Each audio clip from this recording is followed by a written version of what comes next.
So the next one is the relief of the ocean floor.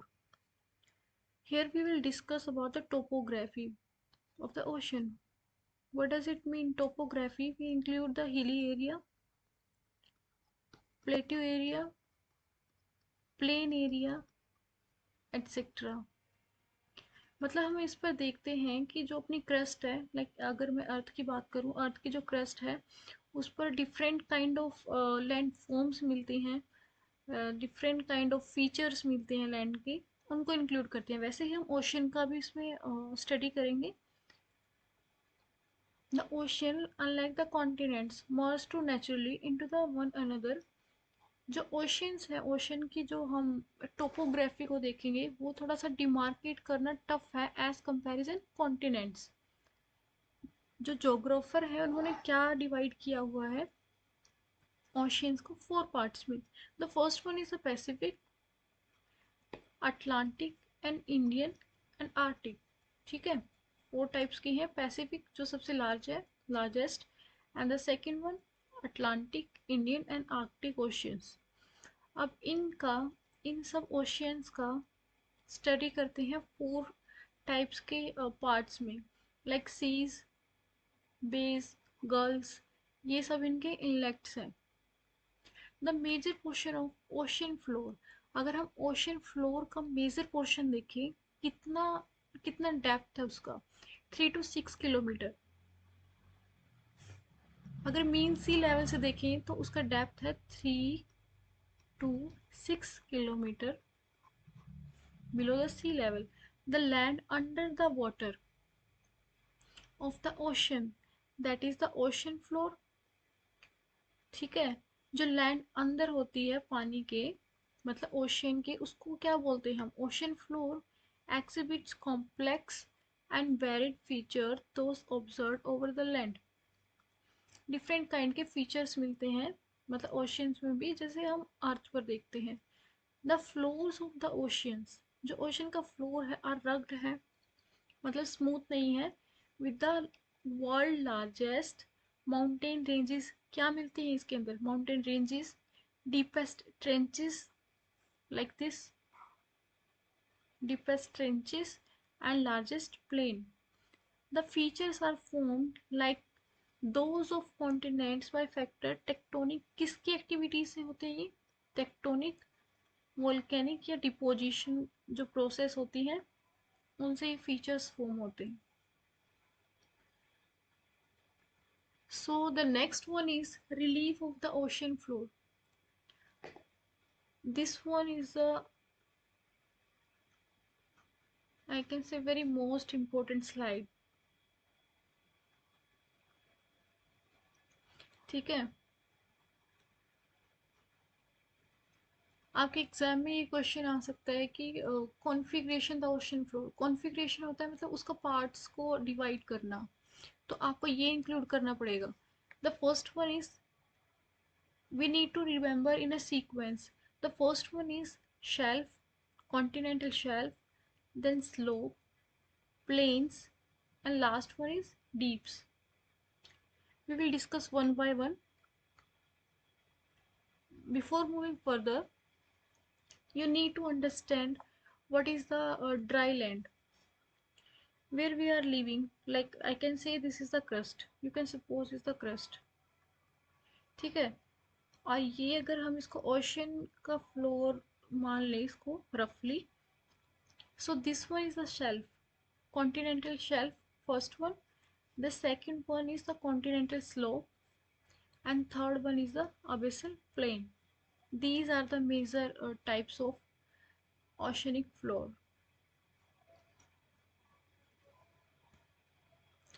So continental shelf क्या होता है, continental shelf is the extended margin of each continent occupied by the relatively shallow sea or gulf। जो आपको ये area दिखाई दे रहा है, this one is the land. ठीक है, लैंड का पोर्शन है, और आई कैन से कॉन्टिनेंटल,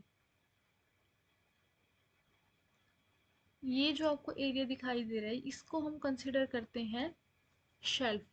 ठीक है, जो शैलो वाटर होता है, जो ऊपर से हमें दिखाई देता है, इतना डीप नहीं होता, उस उस एरिया को हम कंसिडर करते हैं शेल्फ, जो पानी के अंदर थोड़ा डूबा होता है।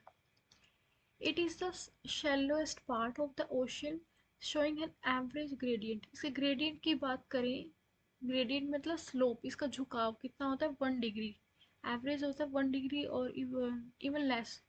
The self typically ends at a very, कहाँ पर इसका एंड होता है, एंड पॉइंट होता है इसका steep slope called the self break. जहाँ से मीन्स इसके जहाँ पर एंडिंग होती है उसको हम बोलते हैं सेल्फ ब्रेक। उसके बाद स्टार्ट होता है सेल्फ के बाद स्टार्ट होता है slope. The width of the continental shelf, जो कॉन्टिनेंटल शेल्स होती हैं उनकी तो विड्थ है, विड्थ इनकी अलग अलग मतलब उस पर बेस करती है कि ओशन कैसा है। लाइक पैसिफिक है, पैसिफिक में अलग दिखेगी आपको, और अटलांटिक में वेरी करेगा, इंडियन में वेरी करेगा। So the next one is continental shelves are covered with variable thickness sediments। जो sediments यहाँ पर collect हो जाते हैं, यहाँ पर sediments collect हो जाते हैं। कैसे collect होते हैं ये river के थ्रू, ग्लेशियर के through, winds from the land distributed by wave and current। Wave और करंट इनको इसमें डिपॉजिट कर देती है। देन है कॉन्टिनेंटल स्लोप। कॉन्टिनेंटल स्लोप क्या होता है? This is the second type. The continental slope connects the continental shelf and the ocean basin। See, suppose करो ये है शेल्फ, ये है स्लोप, ये हो गया बेसिन।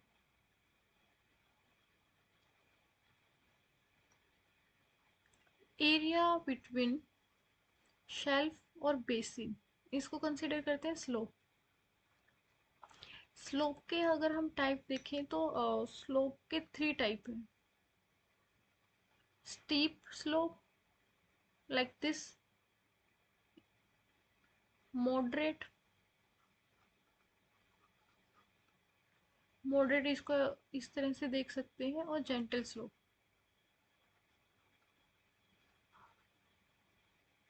स्लोप का अगर नॉर्मल एग्जांपल दूँ तो आपने घर में, अपने घर में नोटिस किया होगा, एक रैंप रैंप टाइप बना होता है व्हीकल को मतलब अच्छे से उनको ले जाने के लिए रैंप बनाते हैं, वो भी एक टाइप का स्लोप है। It begins where the bottom of the continental shelf sharply drop off the steep slope। We already discussed the gradient, इसका gradient है 2 to 5 डिग्री। एवरेज की बात करें, एवरेज ग्रेडियंट होता है 4 degree. Okay, the slope boundary indicates the end of the continents, canyon और trenches पर इसकी बाउंड्री है वो एंड होती है। So the next one is the deep sea plain. Deep sea plain क्या होता है? Deep sea plains are gently sloping, इनका स्लोप कैसा होता है? Gentle. Areas of the ocean basin, this is the undulating plain laying 2 to 3 miles, कितना miles? 2 to 3 miles below the sea level, covering 2/3 part of the ocean। Ocean floor का सबसे ज्यादा area cover करता है deep sea plane. इसकी depth कितनी होती है? 3 to 6,000 मीटर इसकी डेप्थ। सिर्फ आपको एग्जाम में ये पॉइंट्स लिख दोगे ना, मेन मेन पॉइंट्स, लाइक इसका, इसकी डेप्थ कितनी है, इसका ग्रेडियंट कितना है, और सिर्फ आप डायग्राम बना दोगे तो आपके अच्छे मार्क्स आ जाएंगे। So the last one is the oceanic deep and trenches. The area are deepest part, जो ओशन के डीपेस्ट पार्ट होते हैं वो होते हैं ट्रेंचेस। 3 to 5 किलोमीटर डीपर होता है ये। और सबसे ज़्यादा अगर ट्रेंचेस की बात करूँ कहाँ पर मिलते हैं वो, in the Pacific Ocean. The total are 57 deeps. Out of 57 deeps, 32 are in the Pacific, 19 in the Atlantic, and 6 in the Indian Ocean.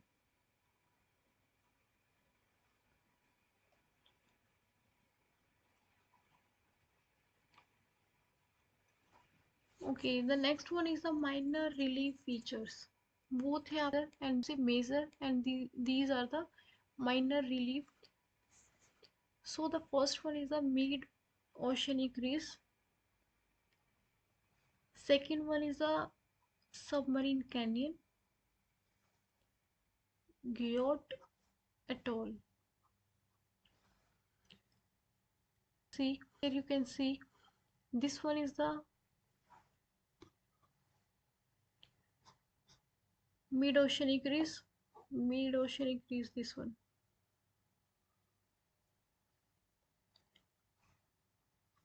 This is the Atlantic Ocean.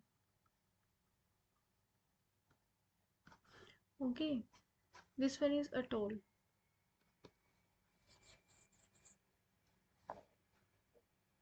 Here is Guyot. Guyot is the sea mounts होते हैं, इनकी shape होती है table की तरह.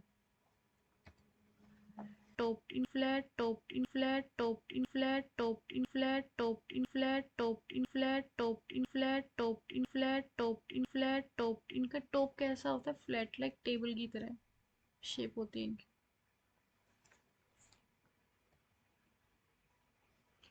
So this one also the most important part. आपके exam में कैसे दे सकते हैं? कॉन्फ़िगरेशन. कॉन्फ़िगरेशन पूछे आपसे तो आपको सिंपली लिखना है self.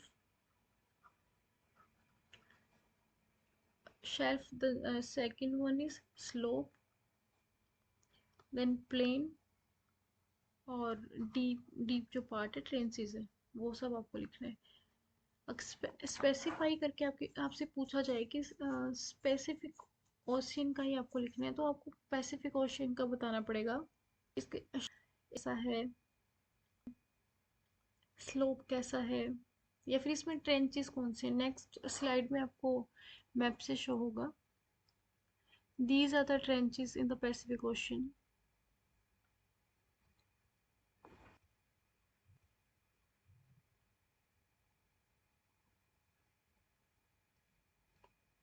Okay, the one third of Earth's surface exceeds the total land area of the world in size. कौन कवर करता है? कौन कवर करता है? कौन कवर करता है? Pacific ocean. This one is the largest ocean. It's shapes is रफली ट्रायंगुलर. शेप की अगर हम बात करें तो रफली ट्रायंगुलर शेप है इसकी. You can see here.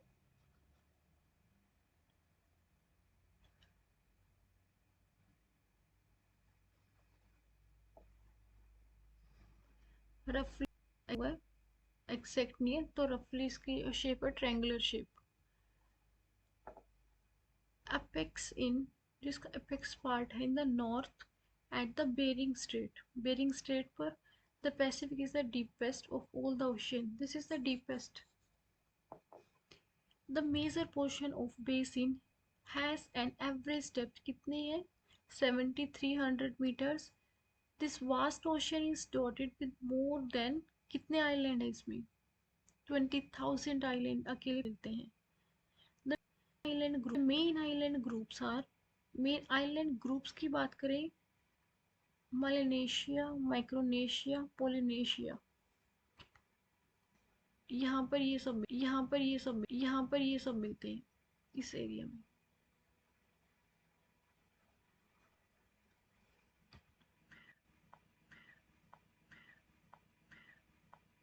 Okay, submarine canyon are the more abundantly found along the straight coast and highly intended. It is 14,880 kilometre from the north to south. अगर इसकी हम लेंथ की बात करें तो इतनी लेंथ है. बैरिंग अगर स्टेट से देखें, बैरिंग स्टेट आपको यहाँ दिख जाएगा. इसमें बैरिंग स्ट्रेट है यहाँ पर. नो है, नो है, नो है, ये है, ये है, ये है. बेरिंग स्ट्रेट, बेरिंग सी है, यहाँ पर बेरिंग स्ट्रेट है। हम लेंस की अगर हम लेंथ देखें